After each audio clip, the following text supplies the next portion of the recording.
Mafinga, leo ni siku ya 5 tangu tuanze ziara. Na mwenyekiti wetu wa taifa Mheshimiwa Tundu Lissu yuko Tunduma leo. Na tumezungumza na wananchi maeneo mengi. Na message yetu ni rahisi tu. Ni kwamba nchi yetu imetoka kwenye malengo tuliyotafuta uhuru kwa ajili ya hayo malengo. Wakati wa kutafuta uhuru wa nchi hii, wazee wetu wakiongozwa na Mwalimu Nyerere walisema wanataka uhuru wa nchi hii kutoka kwa mkoloni, kwa sababu ameshindwa kuondolea Watanzania ujinga, ameshindwa kuondolea Watanzania maradhi, na ameshindwa kuondolea Watanzania umaskini. Uongo kweli? Hizo ndio sababu kuu 3 zilizosababisha wetu wapiganie uhuru. Na leo nazungumza Iringa, mkoa wa mashujaa, mkoa wa Mkwawa, ambao walijitolea katika kupambana kukataa dhuluma ya watu wetu. Nazungumza kwenye mkoa ambao una ukubwa wa kilomita za mraba 58,000. Mkoa wenu huu ni mkubwa kuliko nchi ya Israeli. Nchi ya Israeli ina kilomita za mraba 44,000 peke yake. Nyie mkoa wenu huu ni mkubwa kuliko nchi ya Uholanzi. Uholanzi ina kilomita za mraba 48,000, nyie mko 58,000. Sasa ndugu zangu, tunazungumza kwenye nchi ambayo Mwenyezi Mungu ameipendelea pengine kuliko nchi yoyote Afrika na kuliko nchi nyingi tu duniani. Sisi ni nchi ambayo tuna madini ya kila aina. Tuna ardhi kilomita za mraba 945. Na hakuna jangwa hata kipande kimoja. Na hakuna sehemu ambayo mvua hainyeshi kwenye nchi hii. Ukienda kuna nchi unaenda ziko jangwani, ukienda Misri inaweza kuchukua miaka 7 mpaka 10 mvua haijawahi kunyesha.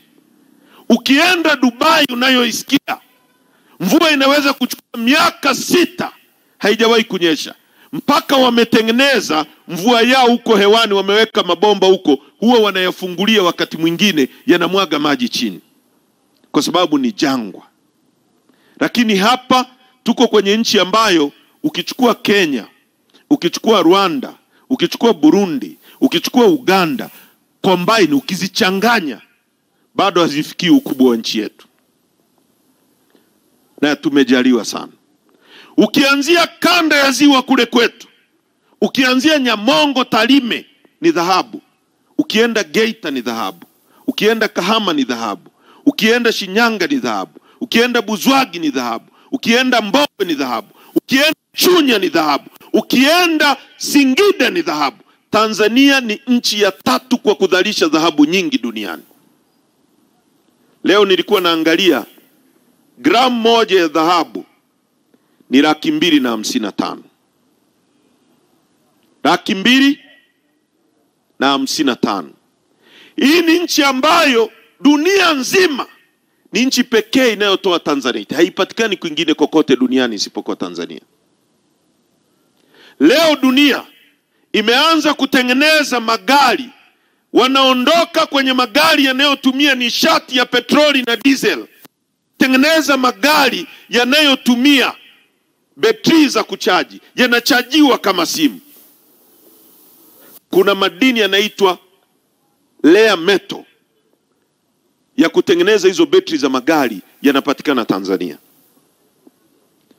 Madini yanaitwa nickel na cobalt yanayotumika kutengeneza ndege na injini za ndege, yanapatikana Tanzania pale Kabanga, Kagera.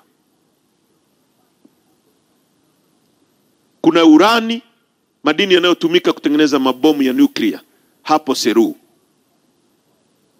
Kuna makaa ya mawe. Kuna chuma hapo Rudewa, Mchuchuma na Liganga, ambacho kikichimbwa kitachukua miaka 100 kinatumika. Katika uvumbuzi mkubwa wa dunia hii ambao umewahi kufanywa na binadamu na ukabadilisha kabisa maisha ya binadamu, namba 1 ilikuwa ni uvumbuzi wa printing, kuandika. Ndio ulileta elimu na kila kitu. Namba 2 ilikuwa ni kuvumbua madawa ya antibiotics. Namba 3 ilikuwa ni chuma. Namba 4 ni engine combustion, engine za magari, engine yoyote inaendesha bodaboda, kila kitu. Uvumbuzi mkubwa engine. Namba 5 ni umeme. Chuma Tanzania, tuna chuma ambacho na Mungu alivyofundi amekiweka chuma pale Ludewa, akaweka na makaa ya mawe pale pale ya kuyeyusha kile chuma, alafu mchanga wa kusafisha chuma akauweka hapa Iringa. Tuko katikati ya utajiri, watu wetu ni maskini. Mlango wetu wa bahari una kilomita 1600 kutoka Mtwara mpaka Tanga, ndio urefu wa bahari yetu, na tuna nautical mile 200 kuingia ndani ya bahari. Tuna gesi asilia futi za ujazo trilioni 54.9.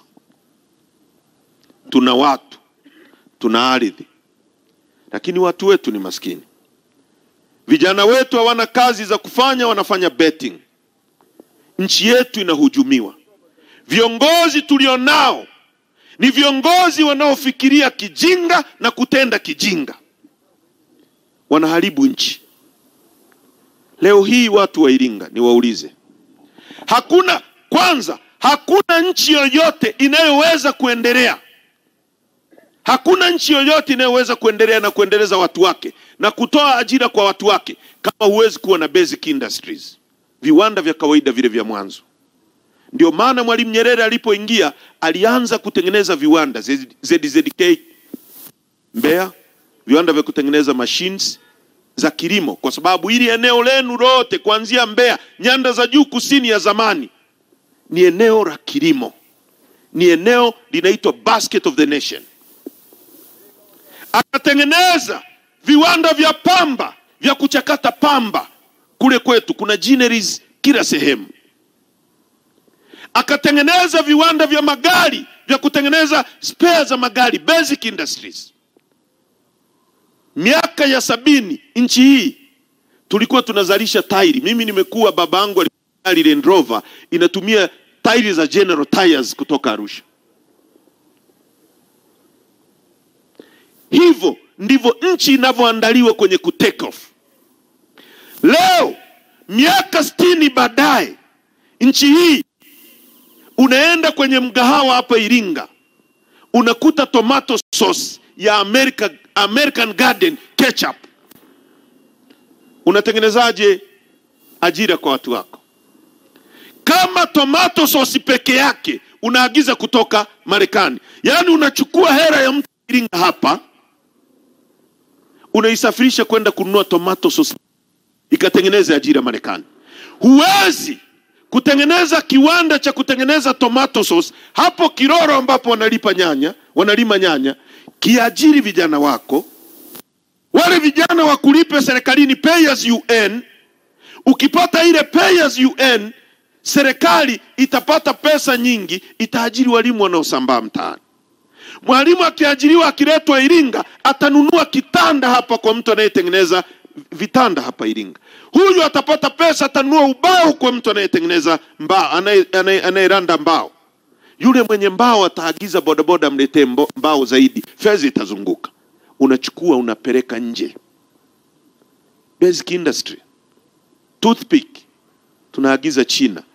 Tairi za bodaboda, mtu mwenye bodaboda kijiji chochote tunaagiza kutoka China. Iko hivi, Kenya ni nchi ya 3 kwa uwekezaji mkubwa hapa Tanzania. Watu wetu wa usalama wa taifa wanahangaika kutengeneza propaganda za kuua Chadema, hawafikirii kuhusu uchumi wa watu wetu. Kenya kuna benki inaitwa Exim ya Kenya, kuna benki inaitwa KCB ya Kenya. Sisi hatuwekezi hata kulima nyanya pale Kenya. Wanakuja kuchukua pesa zetu, zinaenda kuajiri watu wao. Vijana wetu wa Iringa, wa Tarime, wa Mbeya, hamwezi kuchimba dhahabu kwenye nchi hii. Wanachohitaji ni mitaji.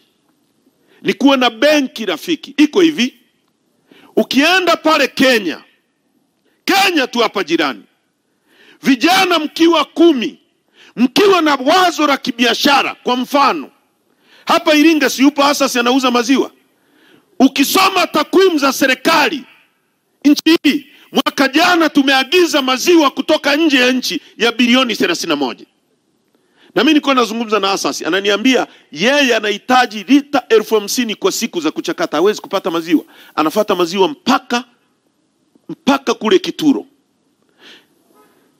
Kenya, ukiwa vijana mkiwa 10, mkiwa na mawazo mazuri ya biashara, mnaandika write up kwamba sisi tunataka kufuga ng'ombe na maziwa tutauza Brookside.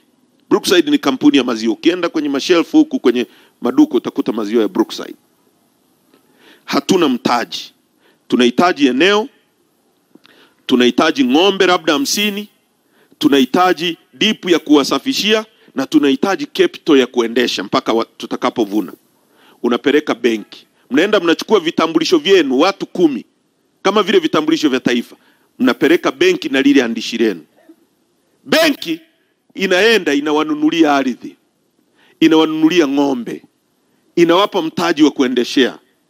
Mkishaanza kuuza maziwa, benki inakata pesa kurudisha ule mkopo iliyopatia. Ng'ombe, ukiwa na ng'ombe mmoja yule wa maziwa, unaweza kukamua lita 25. Ukiwa na ng'ombe wawili unakamua lita 50. Hebu jiulize hivi, tungekuwa na serikali yenye akili, watu wetu wana ardhi, ukawapa eka 2 na ukawapa ng'ombe 2 na ukaambia Asasi nunua haya maziwa, na ukapiga marufuku maziwa kutoka nje, ni watu wangekuwa wanauza. Kila familia ya hapa Iringa ingekuwa na ng'ombe 2, mna uhakika wa kupata 50,000 kwa mwezi, ni milioni 1.5. Hebu jiulize hiyo familia ingekuwa na maisha mazuri kiasi gani? Tunaagiza maziwa kutoka nje ya nchi. Tumeagiza mchere kutoka Pakistani wa bilioni 250. Watu wa Mbarali wanaolima mchere, watu wa Kyela wanaolima mchere, wanachohitaji ni trekta. Wanachohitaji uchukue maji kutoka Ziwa Nyasa uwaletee mashambani. Uwape harvester, uwape trekta, uwape mbegu, uwape mbolea. Mchere mpunga unapandwa kwa siku 90.